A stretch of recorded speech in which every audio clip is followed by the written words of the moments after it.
안녕하세요. 오늘 저희가 함께 살펴볼 자료는 바로 목 건강에 대한 한방 칼럼입니다. 이게 보니까요, 우리가 흔히 겪는 두통, 만성 피로, 또 어깨 결림 같은 문제들이 어쩌면 다 목에서 시작될 수 있다. 이런 흥미로운 관점을 제시하고 있더라고요. 네, 맞습니다. 생각보다 목이 우리 몸 전체와 아주 긴밀하게 연결되어 있죠. 그래서 오늘 이 자료를 통해서 목이 우리 몸에서 얼마나 중요한지, 또 잘못된 자세가 우리 전신 건강에 어떤 영향을 미치는지 그 핵심 내용을 좀 깊게 파헤쳐 보겠습니다.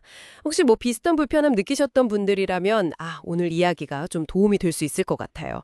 자, 그럼 바로 시작해 볼까요? 좋습니다. 네, 먼저 이 자료에서 목의 중요성부터 딱 짚어주는데요.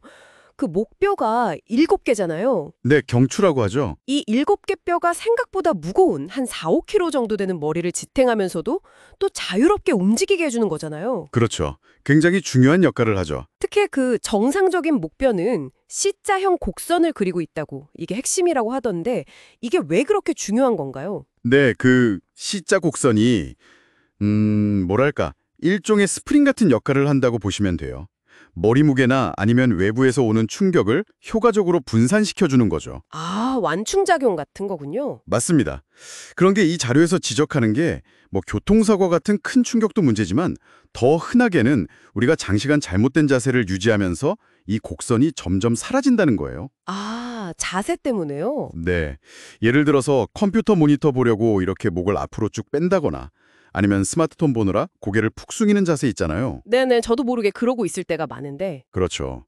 그런 자세가 반복되면 목뼈의 정상적인 정렬이 틀어지면서 그 C자 곡선이 펴져서 일자목이 되거나 심하면 앞으로 구부러지는 거북목 형태가 될 수 있다는 겁니다. 그 스프링 기능이 그러면 확 떨어지거나 없어지는 거겠네요. 바로 그겁니다. 충격 흡수 기능이 사라지니까 머리 무게를 지탱하기 위해서 목이랑 어깨 주변 근육들이 어떻게 되겠어요? 엄청 긴장하겠죠? 네, 과도하게 긴장하게 되는 거죠. 그러다 보니까 이제 목이랑 어깨 통증은 기본이고요. 네. 심하면 신경이나 혈관이 눌려서 팔이나 손 쪽으로 저릿저릿하거나 붓는 증상까지 나타날 수 있다고 설명해요. 요 팔다리 저림까지요? 네, 근데 이 칼럼이 진짜 강조하는 건 여기서 더 나아가서예요. 더요? 어떤 거죠? 두통, 만성 피로, 소화불량, 집중력 저하 이런 언뜻 보면 목이랑 전혀 상관없어 보이는 전신 증상들 있잖아요. 네. 소화불량이요? 그게 목이랑 관련이 있다고요? 네, 그럴 수 있다는 거죠.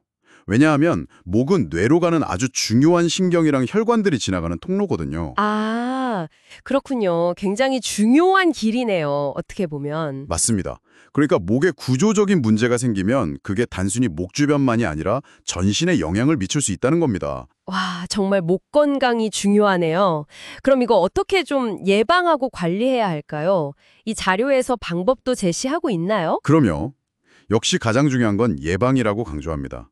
당연한 얘기 같지만요. 그렇죠. 예방이 최고죠. 구체적으로는 일단 자기한테 맞는 높이의 베개를 쓰는 거.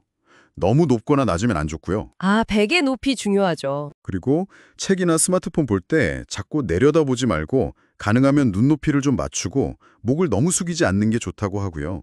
컴퓨터 모니터도 마찬가지로 눈높이에 맞추는 게 중요하고요. 네. 또 의자에 앉을 때는 허리랑 등을 좀 펴고 턱은 살짝 당겨서 귀랑 어깨가 이렇게 수직선상에 있도록 유지하는 자세, 이걸 습관화하는 게 중요하다고 해요. 듣고 보니 다 자세 이야기네요.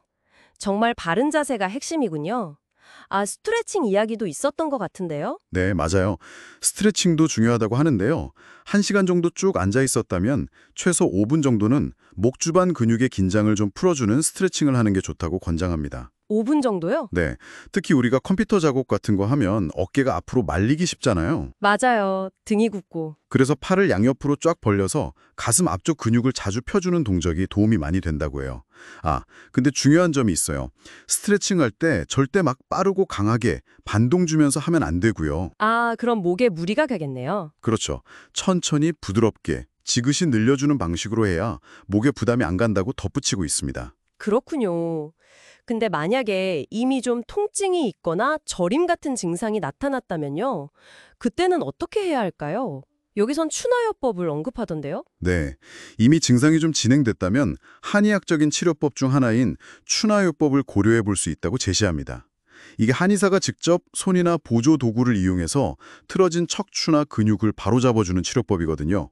통증 완화나 기능 회복에 도움이 될 수 있죠. 아, 직접 교정을 해주는 거군요. 네.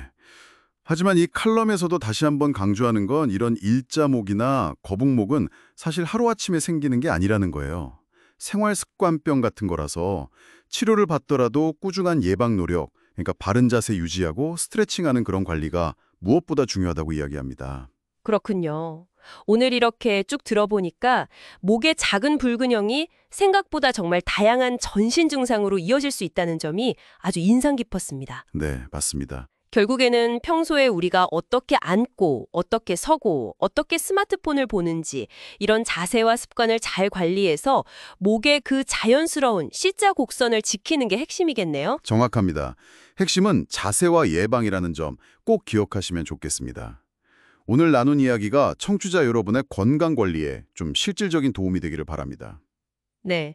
그럼 마지막으로 청취자 여러분께 이런 질문을 한번 던져보면서 마무리할까 합니다. 오늘 저희는 목과 다양한 전신 증상 사이에 어떤 예상치 못한 연결고리를 발견했잖아요.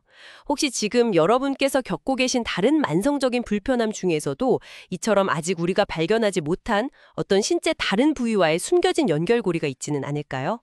다음에 더 유익한 내용으로 찾아뵙겠습니다.